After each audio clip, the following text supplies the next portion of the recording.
يا قلبي اذكر أحمد عين الهدى مفني العدا برا كريما محسنا بحر العطايا والجدا. Bismillahirrahmanirrahim. Assalamualaikum warahmatullahi wabarakatuh. Asyhadu an la ilaha illallah wahdahu la syarikalah wa asyhadu anna Muhammadan abduhu wa rasuluh. Amma ba'du, fa'udzu billahi minasyaitonir rajim. Bismillahirrahmanirrahim. Qala Allah Ta'ala fil Qur'anil Karim, a'udzu billahi minasyaitonir rajim. Syahrul Ramadhanal ladzi unzila fihil Qur'an hudal linnas wa bayyinatin minal huda wal furqan. Al-Baqarah ayat 186. Allah Subhanahu wa taala berfirman di dalam Al-Qur'an yang artinya bulan Ramadan adalah bulan di mana Al-Qur'an di dalamnya diturunkan sebagai petunjuk bagi umat manusia. Di dalam Al-Qur'an pun ada keterangan-keterangan yang nyata dan juga jelas sebagai petunjuk bagi umat manusia. Selain itu, di dalam Al-Quran pun terdapat pemisah antara yang hak dan juga yang batil. Pemirsa, dimanapun Anda berada, insya Allah ta'ala pada kesempatan hari ini saya akan menyampaikan berkenaan dengan puasa. Kalau kita ketahui bersama, perlu kita ketahui bersama bahwa di dunia ini banyak sekali rumah yang telah dibangun oleh umat manusia. Tetapi ada satu rumah yang Allah ridhoi. Ada satu rumah yang Allah sukai.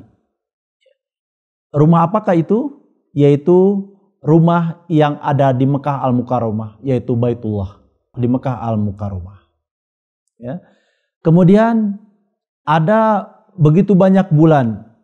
Kita ketahui ada sekitar 12 bulan yang kita ketahui, yang mana ada satu bulan di antara bulan-bulan itu yang Allah ridhoi dan juga Allah sukai. Bulan apakah itu? Yaitu bulan Ramadan. Kemudian ada hari di antara 7 hari itu yang Allah ridhoi dan Allah sukai. Hari apakah itu? Yaitu hari Jumat. Dan juga ada waktu yang paling Allah ridhoi. Ada waktu yang paling Allah sukai dari 24 jam ini, ya, yaitu sepertiga malam.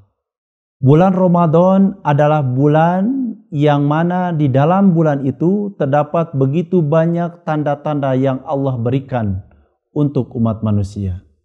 Kembali lagi kepada ayat yang tadi saya bacakan, yaitu Quran surah Al-Baqarah ayat 2, Al-Baqarah surah 2 ayat 186, ya, bahwa di dalam bulan Ramadan ini Allah Subhanahu wa taala menurunkan Al-Qur'an. Menurunkan Al-Qur'an.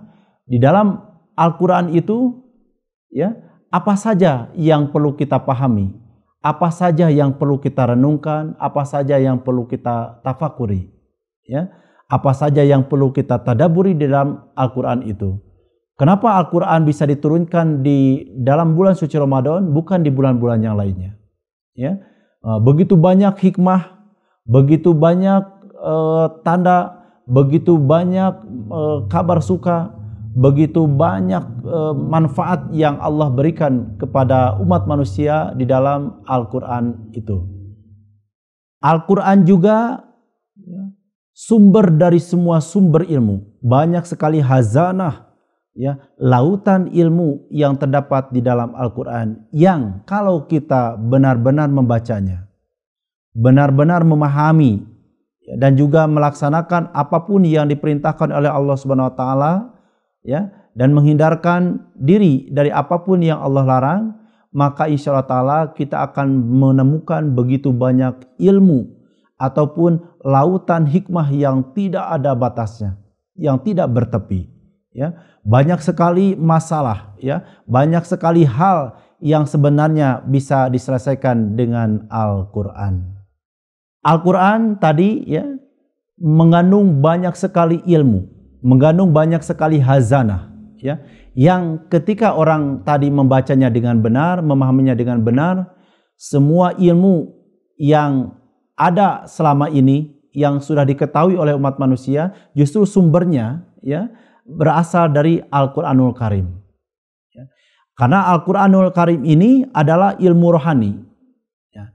Ilmu rohani ini, ya, insya Allah Ta'ala akan selalu bersesuaian dengan ilmu pengetahuan. Ya, jadi apapun yang terdapat di Al-Quran, insya Allah Ta'ala satu persatu bisa dibuktikan dengan ilmu pengetahuan. Karena antara ilmu pengetahuan dan juga ilmu kerohanian itu akan saling berkaitan. Oleh karena itu tidak heran sekarang banyak sekali, ya, dari zaman dulu sampai zaman sekarang orang-orang menemukan segala sesuatu yang mereka temukan sekarang ini ternyata sudah ada di dalam Al-Quran 1400 tahun yang lalu. Contoh, kalau di jemaat sendiri, ya, ada Profesor Abdul Salam.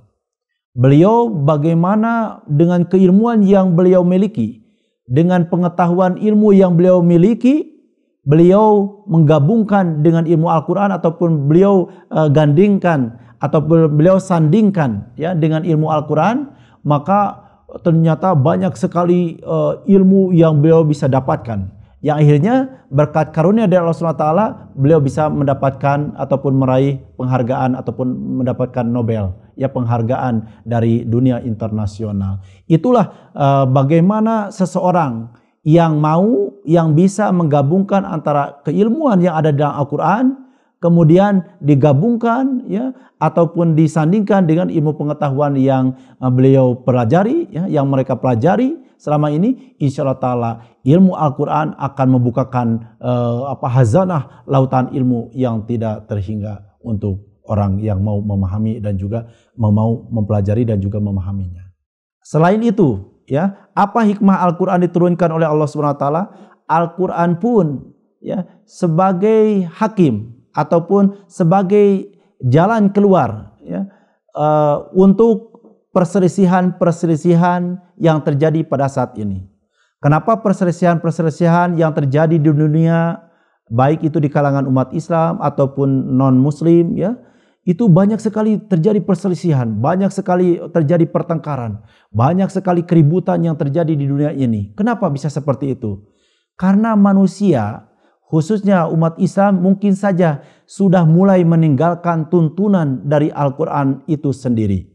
Padahal ketika umat Islam mau, ya, berhukum kepada Al-Quran, mau memahami Al-Quran, mau membaca Al-Quran dengan benar, ya, maka insya Allah Ta'ala semua perselisihan bisa dicarikan jalan keluar, bisa didamaikan dengan Al-Quran itu sendiri. Ya. Nah, kenapa orang-orang itu sekarang sudah mulai melupakan Al-Quran atau meninggalkan Al-Quran?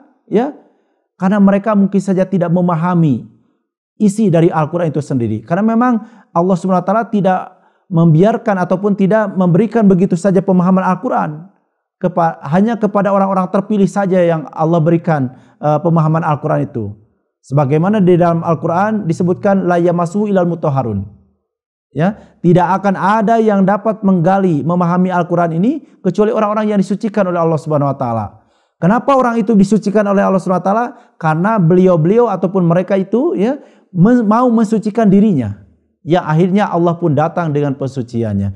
Barulah ilmu-ilmu Al-Quran itu bisa dipahami dan juga bisa didalami dan digali semua hazanah yang ada di dalam Al-Quran itu sendiri. Ya, dan oleh karena itu, ya, ketika seseorang itu tidak mau membaca, ya, tidak mau menjadikan Al-Quran itu sebagai petunjuk, ya, maka orang itu akan terkena kepada suatu hadis yang Rasulullah SAW sendiri bersabda bahwa nanti di akhir zaman, ya, orang-orang itu akan meninggalkan Al-Quran. Yusiku ayati ala nas zamanun la yabqa minal islam ila ismuhu wa la yabqa minal qur'ani ila rasmuhu. Akan datang suatu saat nanti di mana di zaman itu, ya, Islam hanya tinggal namanya saja dan Al-Quran hanya tinggal tulisannya saja. Ketika itu sudah terjadi, ya, maka sudah bisa dipastikan perselisihan, pertengkaran, peperangan dan lain sebagainya akan terus terjadi. selama orang itu meninggalkan ataupun menjauhi Al-Quran.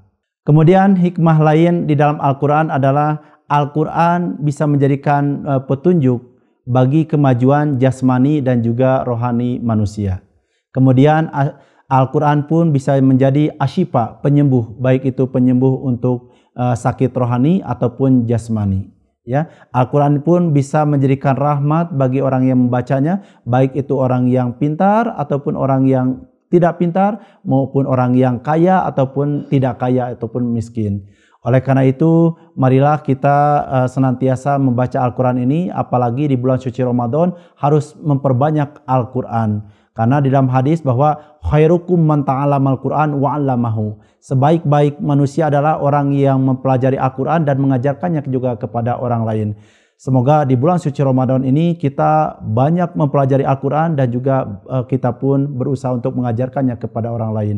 Mudah-mudahan Allah SWT terus membimbing kita supaya kita bisa menjalani puasa ini dengan baik, benar, dan mendapatkan takwa yang hakiki tentunya. Wabillahi taufiq wa hidayah. Wassalamualaikum warahmatullahi wabarakatuh.